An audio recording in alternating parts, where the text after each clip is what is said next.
شامپور اس علاقے کا سب سے بڑا قصبہ تھا۔ اس کی آبادی کم و بیش 10,000 نفوس پر مشتمل تھی۔ چودھری گوہر اس کا سب سے بڑا زمیندار تھا۔ گاؤں سے 2 میل کے فاصلے پر شمال میں اس کا وسیع و عریض زرعی فارم تھا۔ چودھری علی گوہر کا بیشتر وقت زرعی فارم پر اپنی شاندار حویلی میں بسر ہوتا تھا۔ خدا نے اسے صرف ایک ہی بیٹا دیا تھا، اور بیٹا بشیرہ بھی ایسا جو لمبا تڑنگا، تندرست و توانا اور خوبرو، مگر عادت و خصائل کے اعتبار سے وہ صحیح معنوں میں زمیندار نہیں تھا۔ وہ عام زمیندار نوجوانوں کی طرح قوت طلب کھیلوں اور کھیتوں میں ہل چلانے کے بجائے طرح طرح کے جانور پالنے کو زیادہ پسند کرتا تھا۔ چودھری اسے کبھی کبوتروں، بطخوں اور کبھی خرگوشوں کے ہجوم میں گھرا پاتا تو دل محسوس کر رہ جاتا۔ کبھی کبھی جھلا کر وہ اسے ڈانٹنے پھٹکارنے سے بھی گریز نہ کرتا، مگر بشیرہ ہنس کر ٹال دیتا اور اپنے مشغلہ سے دستبردار ہونے پر تیار نہ ہوتا۔ چودھری دل ہی دل میں اپنے آپ کو کوسنے لگتا کہ کیوں اس نے بشیرے کو شہر کے عجیب ماحول میں بھیجا اور کیوں اسے BA تک تعلیم دلوائی۔ یہی وجہ تھی کہ بشیرہ ناکارہ ہو کر رہ گیا تھا۔ بشیرے کی ماں کو اس دنیا سے سدھارے ایک عرصہ گزر چکا تھا۔ چچی فضیلہ اسے اولاد سے زیادہ عزیز رکھتی تھی، اور وہی اس کے کھانے پینے اور دوسرے آرام سکھ کا خیال رکھتی تھی، ورنہ وہ تو اس معاملے میں بھی بہت لاپرواہ تھا۔ عائشہ چچی فضیلہ کی ایک ہی بیٹی تھی، جوان، صحت مند اور حور شمائل، جس کی کمر میں شہوت کی کومل شاخ کا سلوچ، آواز میں نقرے گھنٹیوں کا سترنم، آنکھوں میں رات کی سیاہی اور تاروں کی سی چمک۔ عائشہ بشیرے کو دل ہی دل میں پوجتی تھی۔ عائشہ ہی کیا گاؤں بھر کی جوان لڑکیاں بشیرے کی نظریں التفات اور ایک خفیف سی مسکراہٹ کے لیے ترستی تھی، مگر بشیرے کی نظریں اگر کسی پر گھوم پھر کر ٹکتی تھی تو وہ صرف عائشہ تھی۔ عائشہ کو بھی احساس تھا کہ بشیرہ اس کا اور صرف اس کا ہے۔ عائشہ اور بشیرے کی محبت پھلتی پھولتی رہی، اور وقت دبے پاؤں ماضی کے دھندلوں کی طرف کھسکتا رہا، یہاں تک کہ ایک روز چودھری گوہر چپکے سے اس دنیا سے کوچ کر گیا تو بشیرے کو گاؤں کا پر رونق ماحول، چچی فضیلہ کا سایہ شفقت اور عائشہ کی رومان پرور رفاقت چھوڑ کر فارم کی حویلی میں ڈیرا لگانا پڑا۔ باپ کی تمام جائیداد کا بار براہ راست اس کے کاندھوں پر آ پڑا تھا۔ چچی فضیلہ، عائشہ، حتیٰ کہ گاؤں کے کسی فرد کو بھی یقین نہیں تھا کہ لاؤبالی اور خوش فکر بشیرہ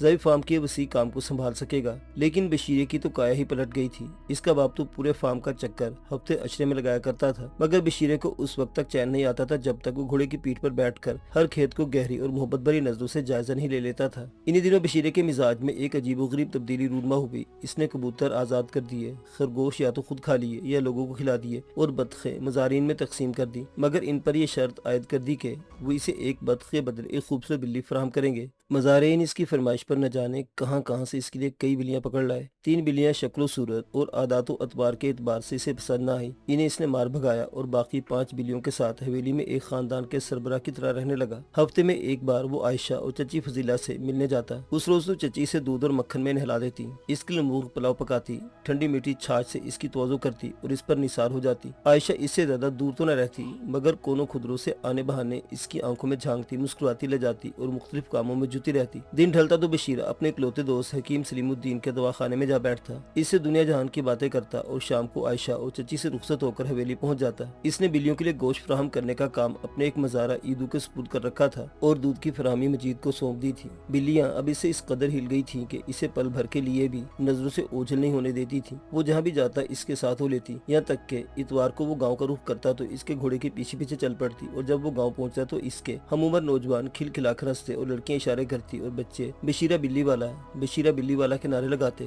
مگر وہ ہر قسم کی آوازوں سے بے نیاز مسکراتا ہوا چچی کے ہاں جا گھستا، اور جب بلیوں کا لشکر چچی کے وسیع عریض آنگن میں داخل ہوتا تو کوہرام سا مچ جاتا۔ چچی کے کہکوں سے گھر کے در و دیوار گونجنے لگتے اور عائشہ کی پیشانی پر لاتعداد سلوٹیں ابھر آتی۔ آخر ایک اتوار عائشہ نے بشیرے کو تنہائی میں آ لیا۔ بشیرے، تم نے کیا مذاق بنا رکھا ہے؟ وہ غدائی۔ کیا؟ کیسا مذاق؟ بشیرہ ہکلایا۔ یہ بلیوں کی فوج تم نے کیوں اپنے پیچھے لگا رکھی ہے؟ عائشہ نے تیوریاں چلاتے ہوئے کہا۔ بشیرہ کھلکھلا کر ہنستا اور ہنستا ہی چلا گیا۔ عائشہ کا پیمانہ صبر چھلک گیا۔ اس نے آگے بڑھ کر اس کے منہ میں مکئی کا ایک بھٹا ٹھونس دیا۔ کیا یہ میری بات کا جواب ہے؟ وہ چیخی۔ میں کہتی ہوں بطخوں، خرگوشوں اور کبوتروں کی طرح ان بلیوں کو بھی دفان کر دو۔ مگر کیوں؟ بشیرے نے پیار سے پوچھا۔ یہ تمہارا کیا بگاڑتی ہیں؟ عزت، عائشہ نے دانت پیسے۔ گاؤں بھر کی چھوکریاں چھوکرے تمہارا مذاق اڑاتے ہیں، ان کا تو دماغ چل گیا ہے۔ بشیرے نے فیصلہ سنا دیا۔ اور تمہارا اکیلے کا دماغ ٹھیک ہے نا؟ عائشہ ہار ماننے پر تیار نہ تھی۔ ہاں، اگر ٹھیک نہ ہوتا تو عائشہ تم بھی مجھے آج دوسری لڑکیوں کی طرح بدصورت لگنے لگتی۔ اوہ، عائشہ سرخ ہو گئی، پھر سر جھکا کر پاؤں کے گوٹے سے فرش کریتے ہوئے بولی، تو کیا تم ان بلیوں سے پیچھا نہیں چھڑاؤ گے؟ نہیں عائشہ، خدا کرے ان سب پر کوئی وبا پڑے۔ عائشہ نے ہاتھ اٹھا کر بددعا دی، ایک بھی زندہ نہ بچے۔ پہلے تو بشیرے نے حیرت سے عائشہ کے چاند سے چہرے کو دیکھا، پھر اس کی روحاسی صورت پر اسے بے اختیار ہنسی آ گئی، اور وہ کہکا لگا ہی رہا تھا کہ فضیلہ चिल्ला गई, क्या गधों की तरह हंस रहे हो, क्या हुआ तुम्हें? चाची ने पहले आयशा और फिर बशीरे की तरफ देखकर पूछा, ये आशी? बशीरे ने आयशा की तरफ इशारा करते हुए कहा, मेरी बिल्लियों को हाथ उठा उठा कर बद्दुआ दे रही है। अरे वो क्यों? चची बोली, कहती इनकी वजह से हमारी इज्जत जाती है, लोग हमारा मजाक उड़ाते हैं। ठीक ही तो कहती है। चची ने आयशा की तायद की, आज तक हमने किसी को इतनी बिल्लियां पालते देखा ना सुना, अब तो देख लिया ना। बशीरे ने हंसी जब्त करते हुए कहा। चची, फजीला और आयशा बेबस होकर चुप हो गई। वो तो इसे क्या कायल करती।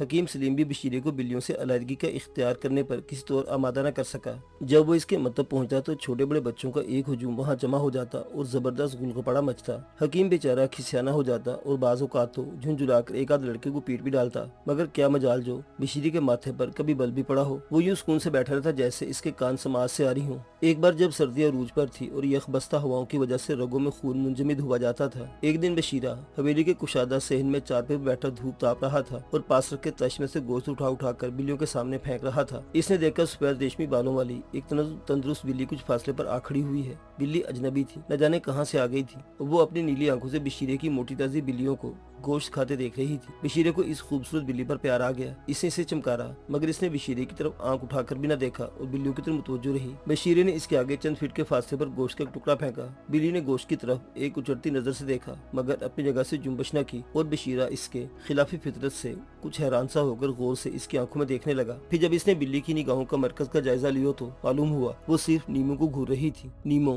जो बशीरे की तमाम बिल्लियों से ज्यादा हसीन और खुश कामत थी। बशीरे ने मायने खेज अंदाज में सर हिलाया। ये तो इसकी नीमू पर फरिफ्ता हो गई है और इसकी मोहब्बत ने इसके दिल पर इतना गहरा असर किया है कि इसको खाने पीने का होश तक नहीं रहा। और नीमू भी अजीब पागल है कि इसकी मोहब्बत अमेज निगाहों का जवाब बड़ी गर्म जोशी और लगावट से दे रही है। इसने भी गोश्त से मुंह खींच लिया। चंद मिनट तक वो आपस में निगाहों का तबादला करती रही। फिर नीमू इसके पास जा खड़ी हुई और दोनों एक दूसरे के मुकाबिल आ खड़ी हुई और आंखों में तबादला ख्याल करती और फिर घर से बाहर निकल गई। नीमू शाम तक घर न लौटी तो बशीरे को तशवीश हुई। इसने दूर दूर तक तलाश किया, मगर वो कहीं होती तो नजर आती। बशीरा अफसुर्दा सा होकर वापस चला आया और आतिशदान के पास बैठकर दूसरी बिल्लियों से दिल बहलाने लगा। जब इस पर नींद गालिब आने लगी तो नागा इसे ख्याल आया कि आज घर में गैर मामूली सुकून तारी है। दूसरे कमरे से चूहे की आवाज सुनाई देती थी, न उसकी उछल कूद जिसने पिछले कई दिनों से काफी शोर मचा रखा था। यूं लगता था वो चूहा या तो मर गया या कहीं चला गया। बहुत देर तक इसी मौजू पर सोचते सोचते वो आखिरकार सो गया। फिर तो न जाने क्या बला टूट पड़ी कि बशीरे की बिल्लियां एक के बाद गायब होने लगी। जो भी हवेली से बाहर निकलती लौट कर न आती और 15 दिन के मुख्तसर अरसा में इसके पास बिल्लियों का सिर्फ एक जोड़ा रह गया। बशीरे का दिल कट कर रह गया और अजियतनाक एहसास तन्हाई ने इसे जकड़ लिया। इसकी समझ में न आता था कि बिल्लियां कहाँ चली गई थी। जो जो वो सोचता ये ख्याल इसके ज़हन में पुख्ता होता चला जाता कि हो ना हो कोई बदखा और कीना परवर शख्स इन्हें जहर खिला रहा है। मगर क्यों? बशीरे से तो कोई भी नाराज नहीं था। इधर वो ये भी देख रहा था कि बाकी मानदा दो बिल्लियां भी हर वक्त सहमी सहमी सी रहने लगी हैं, जैसे इन्हें किसी नदीदा खतरे का एहसास खत्म किए दे रहा हो। वो रह रह कर ठिठकती और मुतजस्सिस व हरास निगाहों से गिरदो पेश का जायजा लेने लगती। और एक रोज वो भी घर से ऐसी निकली कि लौट कर न आई। बिल्लियों का आखिरी जोड़ा भी रुखसत हो गया तो बशीरे ने शिकस्ता दिल होकर गाँव की राह ली। बच्चों ने इसे देख कर शोर मचाया, बिल्ली वाला बिल्ली वाला। मगर आज ये नारा इसके कानों में पिघले हुए शीशे की तरह दाखिल होता मालूम हुआ था। वो झुंझुला गया और घोड़े को एड़ लगाकर तेजी से चची फजीला के यहाँ जा पहुंचा। चची से खिलाफे मामूल आते देखकर पहले तो हैरान हुई और फिर इसके मलूल चेहरे को देखकर बोली, बशीरे क्या बात है, आज तो बहुत बुझा बुझा सा नजर आ रहा है। क्या बताऊं चची, बहुत ही बुरा हुआ। बशीरे ने बड़ी गमनाक आवाज में जवाब दिया। इतने में आयशा भी इनके पास आ खड़ी हुई। आखिर हुआ क्या है बेटा, कुछ तो बता। बिल्लियों का आखिरी जोड़ा भी कहीं चला गया। बशीरा अफसुर्दा आवाज में बोला, या अल्लाह तेरा शुक्र है। आयशा ने बेइख्तियार कहा, तेरी ही नजर खा गई ने डाइन। वो गुर्राया, तू ही इनकी दुश्मन हो रही थी। अरे तो लड़ते क्यों हो? चची बोली, बिल्लियां थी सो मर गई, कौन सी क़यामत टूट पड़ी। चलो अंदर बैठो।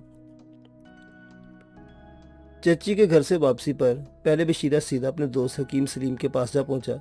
सलीम इसकी अफसुर्दगी से खासा मुतासिर हुआ और जब इसे मालूम हुआ कि इसकी अफसुर्दगी बिल्लियों के पुरस्कार तौर पर गायब हो जाने के सिलसिले में है तो इसने बड़ी हमदर्दी से अपने दोस्त बशीरे को समझाया। ये महज एक इत्तफाक है कि सब बिल्लियां एक एक करके गायब हो गई। मुमकिन है वीराना इन्हें रास न आया हो और मुख्तलिफ आबादियों को चली गई हो। बशीरा इससे बहस किए बगैर थोड़ी देर इसके पास बैठकर घर चला आया। एक रात फिर कड़ाके की सर्दी पड़ रही थी। बशीरा आतिशदान के सामने कुर्सी पर बैठा मामूल के मुताबिक हुक्का गुड़गुड़ा रहा था। इसने दरवाजे बंद कर रखे थे, इसलिए कमरा खासा गर्म हो रहा था। इसका एक कुत्ता मोती इसकी कुर्सी के बाएं जानिब करीबी फर्श फर्श पर पुरसकून नींद सो रहा था और दूसरा कुत्ता बब्बर कहीं बाहर था। कमरे में मौत का सा सुकून छाया हुआ था। बशीरे को कुर्सी पर बैठे बैठे 9:30 बज गए और वो गुनूदगी सी महसूस करने लगा। फिर वो भी बिस्तर पर दराज होने से पहले आतिशदान के सामने कुर्सी पर ही सोने का मूड बना लिया करता था। फिर न जाने से कब नींद आ गई। इसका दाएं हाथ कुर्सी के बाजू से नीचे फर्श की तरफ लटक गया। वो 10:30 बजे तक सोता रहा। अगर इसका तवाजुन न बिगड़ जाता तो न जाने कब तक कुर्सी पर ही पड़ा सोता रहता।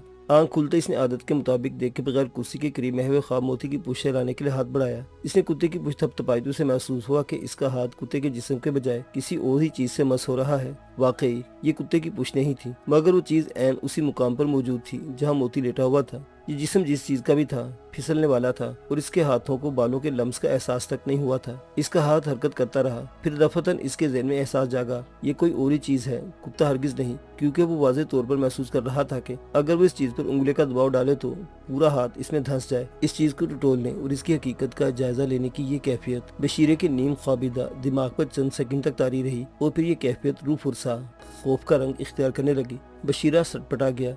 इसका दिमाग पूरी तरह चौकस हो गया। इसने दाएं जानिब सर झुकाकर फर्श पर पड़ी इस चीज पर नजर डाली और फिर इसकी आंखों ने जो कुछ देखा इसका वो भयानक से भयानक ख्वाब भी तस्वुर नहीं कर सकता था। वो बेरंग गाढ़े और शफाफ सियाल का बेशक्ल ढेर था जिसके आर पार आसानी से देखा जा सकता था। ये लगता था जैसे अगर इसे हाथ से पकड़कर ऊपर उठाने की कोशिश की जाए तो वो बआसानी उंगलियों से फिसलकर फिर फर्श पर ढेर हो जाएगा। इस होलनाक हकीकत का इसे इल्म कैसे हुआ वो ये नहीं जानता था। बस इसे इतना मालूम था कि इस चीज को देखे बगैर ही महसूस कर लिया था कि वो जिंदगी से मामूर है। हाँ, वो शायद जिंदा थी और इसका एक पुतला और बेशक्ल बाजू कुत्ते की पूंछ से गुजरकर इसके सर पर मौजूद था जिसमें इसका सर छुप गया था। मोती बिल्कुल साकित था जैसे इसके जिस्म से जान निकल गई हो। शिद्दत खौफ से बशीरी का दिल बुरी तरह धड़कने लगा। यूं लगता था जैसे पसलियां तोड़कर बाहर निकल आएगा। कमरे की फिजा पर खौफ का पुरहोल तासुर छाया हुआ था। बशीरे की कुव्वत बर्दाश्त जवाब दे गई और इसकी दहशत अमेज चीख से कमरे के दरो दीवार लरजने लगे। बेइख्तियार वो तड़प कर कुर्सी से उठा और लोहे की सलाख उठाकर इस चीज के करीब आ खड़ा हुआ। वो इसे आंखें फाड़ फाड़ कर देखने लगा। वो शायद बिल्कुल साकिन थी, कतई तौर पर जामिद और गैर मुतहर्रिक, मगर अजाने बशीरे को क्यों महसूस हो रहा था कि अगर वो चाहे तो बिजली की सूरत से हरकत कर सकती है। बशीरे ने गैर मामूली जुर्रत का मुजाहरा कर वजनी सलाख से इस बेशक्ल सियाल मादे पर भरपूर ज़रब लगाई। खफीफ सी आवाज भी पैदा न हुई। लोहे की सलाख इसमें धंस गई और फिर ऊपर को उठी जैसे इसने रबड़ के फूले हुए गुब्बारे पर ज़रब लगाई हो और फिर इसके साथ ही वो चीज हरकत में आ गई। वो दरवाजे की तरफ सैलाब की तरह बहने लगी जैसे केचवा रींग रहा हो, मगर उसकी रफ्तार हैरत अंगेज तौर पर तेज थी। अगर इसकी हरकत को सांप के रींगने से तशबीह दी जाए तो ज्यादा मुनासिब होगा। बशीरे के देखते ही देखते वो चीज दहलीज के नीचे एक छोटी सी दर्ज में दाखिल होकर गायब हो गई। बशीरा चंद लम्हे वहीं बेहिस हरकत खड़ा इस दर्ज को देखता रहा और फिर इसने खौफ से एक आसाब शिकन झुरझुरी ली और एक तवील सांस लेकर मोती की तरफ बढ़ा जो खामोशी से फर्श पर थूथनी टिकाए पड़ा हुआ था। बशीरे के दोनों हाथ आगे को बढ़े और वो कुत्ते को झंझोड़ने लगा। मोती ने आंखें खोल दी, मगर यूं महसूस होता था कि वो आंखें जिंदा मोती की आंखें नहीं थी, बल्कि इनसे मौत झांक रही थी। बशीरे ने महसूस किया कि जैसे वो अपनी आंखों से मौत को मुजस्सम देख रहा हो। बशीरा हाँफता कांपता बिस्तर पर गिर पड़ा, मगर इसे रात भर नींद आ सकी और करवटें बदलते बदलते सुबह हो गई। रात भर इसके कान खड़े रहे, कुछ सुनने के लिए। क्या सुनने के लिए? वो कैसी आवाज होती जो इस चीज के दोबारा कमरे में दाखिल होने से पैदा होती। इसका जहन आवाज का तस्वुर बांधने से कासिर रहा, मगर न वो चीज दोबारा कमरे में दाखिल हुई, न बशीरे ने कोई अजीब और गैर मामूली आवाज सुनी। रात भर कमरे में मौजूद तमाम दर्जों को देखते देखते इसकी आंखें दुखने लगी थी। इनमें जलन भी होने लगी थी, जैसे किसी शरीर बच्चे ने इनमें रेत झोंक दी हो। दूसरा कुत्ता बब्बर न जाने कहाँ चला गया था। वो रात भर लौट कर न आया था कि इसे पल भर के लिए भी आंखों से ओझल नहीं होने देता था। हत्ता कि रात को भी इसके जिस्म से पेवस्त होकर सोता था। वो बशीरे पर इस कदर फिदा था कि जब तक बशीरा रात को इसकी पुश्त पर चंद बार हाथ नहीं फेरता, नींद इसके करीब भी नहीं फटकती थी। मगर वो रात भर गायब रहा। बशीरे ने सोचा शायद वो इस चीज से डर गया हो। हाँ, यकीनन वो खौफजदा हुआ होगा। ये जानवर ऐसी माफूकुल फितरत चीजों का इदराक करने में इंसान से बहुत आगे हैं। जब दरवाजे की दर से सुबह का उजाला कमरे में झांकने लगा, बब्बर लौट आया। इसके हाँफने और गुर्राने की आवाजें बशीरे के कानों से टकराईं। बशीरे ने जल्दी से उठकर दरवाजा खोला तो बब्बर को अपना मुंतजिर पाया। वो गौर से बशीरे के चेहरे को देख रहा था। बशीरे से प्यार से चमकारा और अंदर दाखिल होने के लिए इसे रास्ता दे दिया। बब्बर कमरे में दाखिल हो गया। बशीरा फिर पलंग पर लिहाफ में घुस गया। इसने देखा कि बब्बर अपने रफीक मोती को 1 गज के फासले पर खड़ा घूर रहा है। अचानक बब्बर के कान खड़े हुए, जबड़े खुल गए, मुंह से झाग छूटने लगी और इसके हलक से खौफनाक गुर्राहट बरामद होने लगी। फिर वो एक ही जस्त में मोती के जिस्म पर गिरा और इंतहाई वहशत के आलम में इसे अपने दांतों से काटने और पंजों से इसकी खाल उधेड़ने लगा। इंतहाई अजियतनाक और दिल गुदाज मंजर था। बशीरा तड़प कर पलंग से उठा, मगर इस पर खौफ कुछ इस तरह गालिब था कि वो आगे बढ़कर कमजोर और मुसीबतज़दा मोती को वहशी बब्बर के चुंगल से निजात दिलाने की जुर्रत न कर सका।